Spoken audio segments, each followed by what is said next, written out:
बोलो तुलसी मैया की जय हो। बोलो कार्तिक महात्म की जय। आज कार्तिक महात्म का 15वां अध्याय है। राजा पृथु ने नारद जी से कहा, हे नारद जी, दैत्यराज ने क्या किया वह सब मुझे विस्तार से सुनाइए। नारद जी ने कहा, उनके चले जाने पर जलंधर ने अपने राहु नामक दूत को बुलाकर कैलाश पर जाने की आज्ञा दी और कहा कि वहां पर एक जटाधारी निशुंभ सिंब नामक योगी रहता है। उससे मेरा आक्रमण और ऐश्वर्य कहकर उसकी सर्वांग सुंदरी भामिनी को मेरे लिए मांग लाओ। यह बात सुनकर वह दूत शिवजी के स्थान पर पहुंचा, परंतु नंदी ने उसे सभा के भीतर नहीं जाने दिया। किंतु वह अपनी उग्रता से शिव की सभा में चला गया और शंकर के आगे बैठकर उनकी आज्ञा ले सब संदेश कहकर सुनाया जो कि दैत्यराज ने कहा था।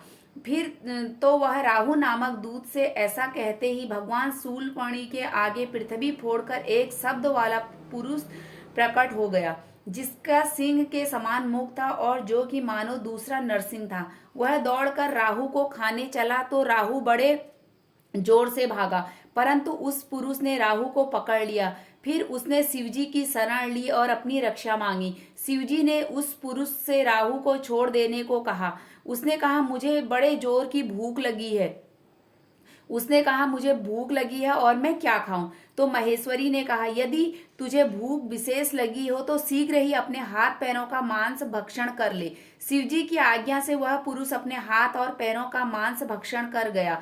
अब केवल उसका सिर शेष बच रखा था। तब उसका ऐसा कृत्य देखकर शिवजी ने प्रसन्न होकर उसे अपना आज्ञाकारी मानकर अपना परम प्रिय गण बना लिया और कहा कि मेरी पूजा की तरह अब तेरी भी सदैव पूजा होती रहेगी और जो मेरी पूजा नहीं करेंगे वह मेरे प्रिय न होंगे। शिवजी से ऐसा वर पाकर उस पुरुष को बड़ी प्रसन्नता हुई। उस दिन से वह शिवजी द्वारा स्वकीर्ति मुख नामक गण होकर स्थिर रहने लगा।